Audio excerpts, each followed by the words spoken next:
canapé 2 places, canapé 3 places.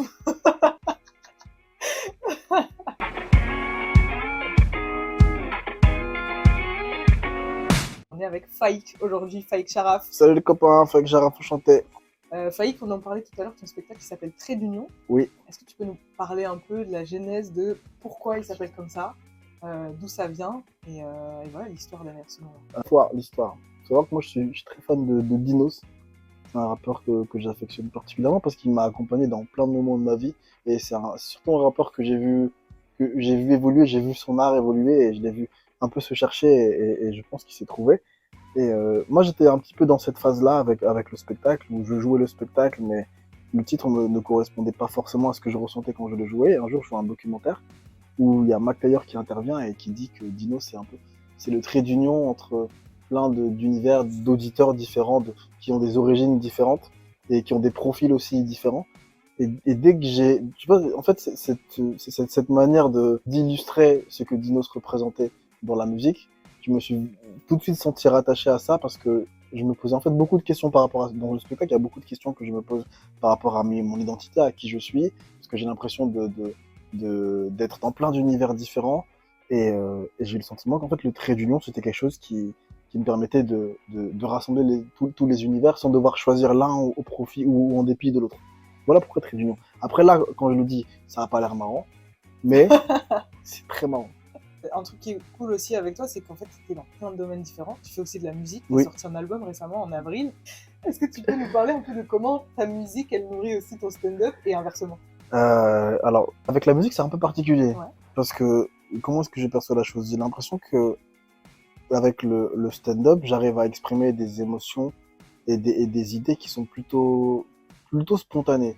Lorsque je vis quelque chose, généralement, j'ai envie d'en parler sur scène, donc c'est quelque chose plutôt de spontané.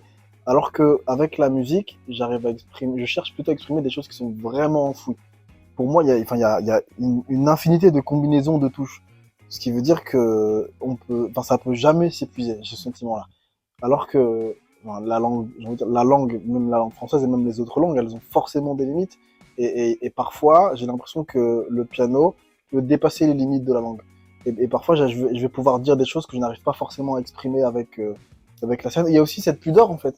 Il y a aussi la question de la pudeur qui fait qu'il y a des choses parfois que j'arrive pas forcément à exprimer ou que j'ai peur d'exprimer, que je suis incapable pour l'instant d'exprimer sur scène et que je vais pouvoir exprimer avec la musique. Et ça, c'est comme si ça m'était, je vais pas dire une barrière parce que c'est trop brut, mais un petit peu un voile d'intimité. Et je donne des émotions comme ça, je traduis des émotions. Et après, ce qui est bien, c'est qu'avec la musique, les gens peuvent les interpréter et les ressentir en fonction de ce qu'ils sont et leurs histoires. Tu changes beaucoup de domaines. Comment tu commences? À quel moment tu t'es dit, vas-y, là je commence le stand-up, là je commence la musique? Qu'est-ce qui te pousse à chaque fois à Moi, faire je pense qu'à chaque fois, ça a été des inspirations. Que ce soit la science politique, moi, c'était Martin Luther King. C'est toujours des personnages clés. Le stand-up, moi, c'était Dave Chappelle. Donc, j'ai vu Dave Chappelle, j'ai dit, ok, j'ai envie de faire pareil. Martin Luther King, sa personnalité est tellement forte que j'ai envie de faire pareil. Et le piano, j'ai pas vraiment baigné dans la musique classique, parce que d'où je viens, dans les quartiers, etc., c'est absolument pas ce qui est mis en avant. Mais en fait, je me suis rendu compte que, avec les cours de musique, que le nom, en fait, dans mon quartier, on avait le nom de chaque résidence était nommé d'après un compositeur. Donc il y avait résidence Chopin, Ravel, Berlioz. Mais en fait, la culture, elle a toujours été à notre portée, mais on s'en est pas forcément rendu compte. Et c'est à ce moment-là que j'ai commencé à m'intéresser à ça. Et je m'y suis mis il y a 2-3 ans. Et je sais que c'est Sofiane Tamar. Moi, c'est la référence que j'ai moi au niveau du piano, le fait de me dire que c'est quelqu'un qui vient d'ici, qui vient du coin, et qui s'est lancé dans un art qui j'ai envie de dire, ne lui était pas forcément destiné. Ouais.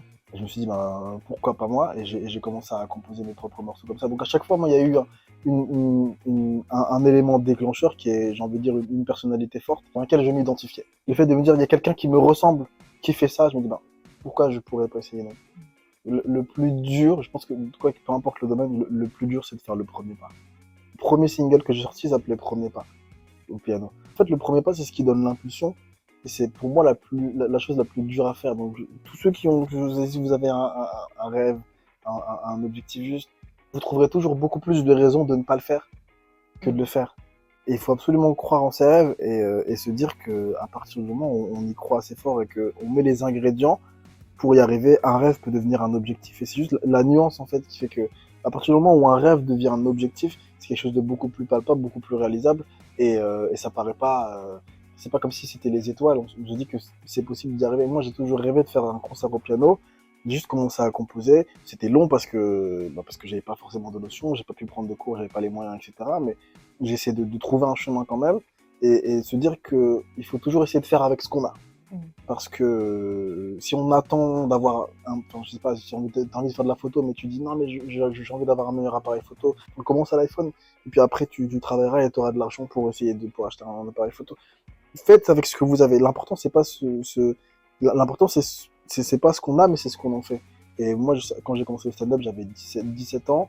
Il n'y avait pas forcément de comédie club quand j'étais à Dunkerque, mais il y avait une soirée caritative où il y avait une scène, mais je me suis dit, ben, je vais faire avec ce que j'ai et on verra bien où ça me mène. Et pareil avec le piano, quand j'ai commencé le piano, j'avais pas de piano chez moi, j'ai acheté un petit clavier avec 25 touches et j'ai commencé à composer des morceaux dessus. Non, même j'ai commencé à composer avec le clavier de l'ordinateur.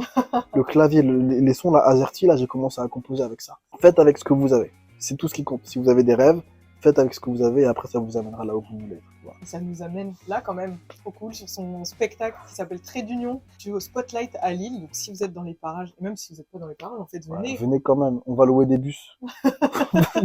Prenez soin de vous.